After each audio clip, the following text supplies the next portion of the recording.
Good day, welcome to this class.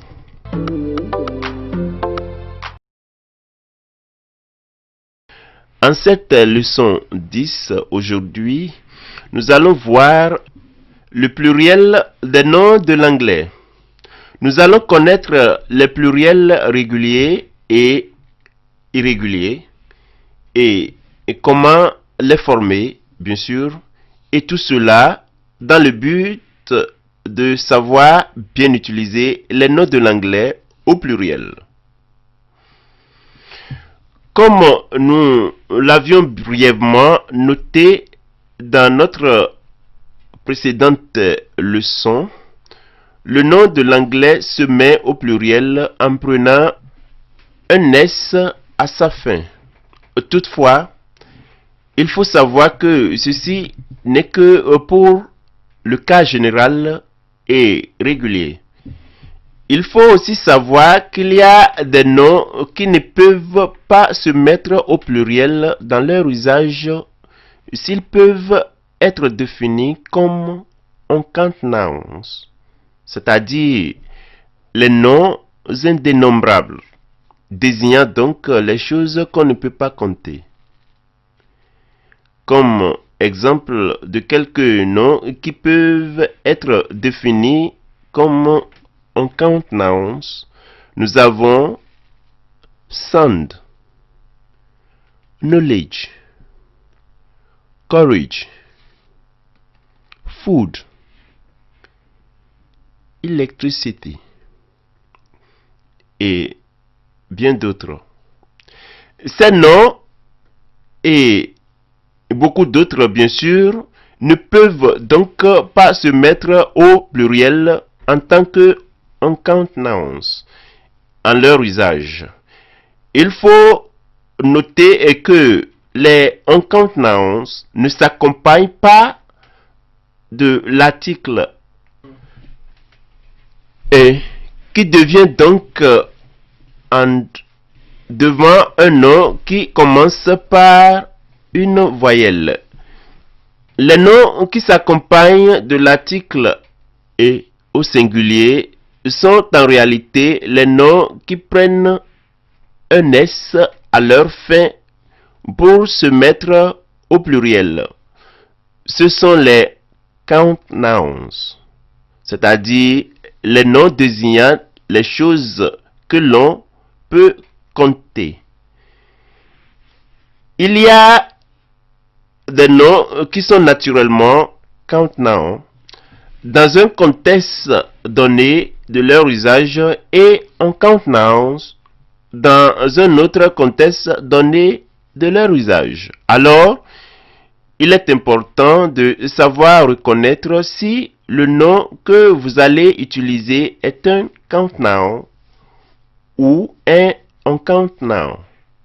Pour ce faire, il suffit de vous demander si le nom de l'anglais que vous êtes sur le point d'utiliser désigne en fait une chose ou une substance que l'on peut compter. Et si la réponse est oui, alors vous avez affaire avec un count noun, c'est-à-dire un nom dénombrable de l'anglais qui peut donc prendre un S pour se mettre au pluriel et qui peut être précédé de l'article et ou an lorsqu'il est à être utilisé au singulier.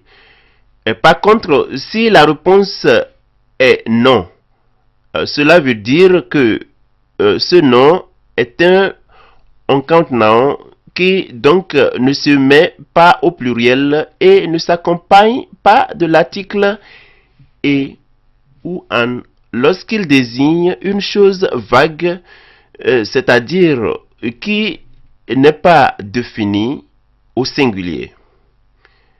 À part le cas régulier où il suffit d'ajouter un S pour former le pluriel d'un nom, il y a les cas irréguliers où les catégories de noms de l'anglais bien décrites subissent plutôt des transformations plus ou moins variées en leur fin pour se mettre au pluriel. En exemple ici, nous pouvons citer les noms terminés par Y comme baby, où le Y devient donc is, c'est-à-dire I-E-S. Pour la forme plurielle, et nous avons donc babies. Dans cette catégorie de noms terminés par Y en anglais, bien sûr, il y a des exceptions comme boy, dont le pluriel est boys, entre autres.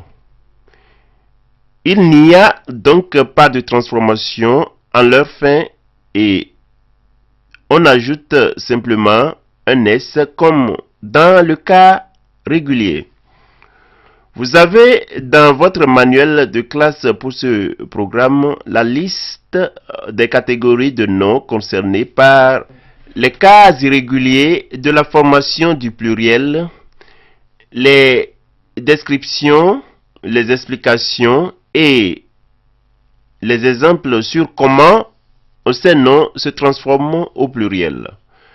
En faisant les différents exercices sur ces deux dernières leçons, vous aurez désormais la connaissance pratique de ce qu'est le nom grammatical de l'anglais et donc la maîtrise de l'usage du nom dans vos expressions en anglais. Et pour continuer à donc élargir et à perfectionner vos compétences de communication en anglais, nous verrons prochainement ce qu'est le verbe de l'anglais avec les différents types de verbes, des dizaines de verbes anglais avec leur sens en français et bien sûr comment se servir d'un verbe aux différents temps de la conjugaison de l'anglais et dans leurs diverses formes pour s'exprimer correctement en anglais, bien à l'oral qu'à l'écrit. Étudiez les explications et exemples des pages 50 à 52 et faites les exercices 4 et 5 de la page 52 à 53. Pour vous familiariser avec les expressions se rapportant à l'arithmétique dans son usage usuel et autres. Et pour continuer à élargir votre vocabulaire, lisez aussi les textes et articles des pages 39, 40 et 41 du livre L'anglais en pratique. Pour vous habituer à l'accent correct, à la prononciation et à l'audition de l'anglais, écoutez attentivement et à chaque fois l'enregistrement audio fait pour le test ou article que vous lisez dans votre manuel de cours. Nous voici à la fin de cette leçon. Pour l'efficacité attendue de cet apprentissage, il est très important de faire les exercices et activités qui vous sont donnés de faire sur cette leçon. Je vous retrouve la semaine prochaine pour la leçon qui doit suivre. Pour l'heure, je vous souhaite bonne étude et surtout bonne application des choses apprises. Bye bye. Nous sommes à la fin de la leçon d'aujourd'hui. Les interactions avec l'enseignant et avec les autres apprenants pour cette classe se feront d'une façon continue.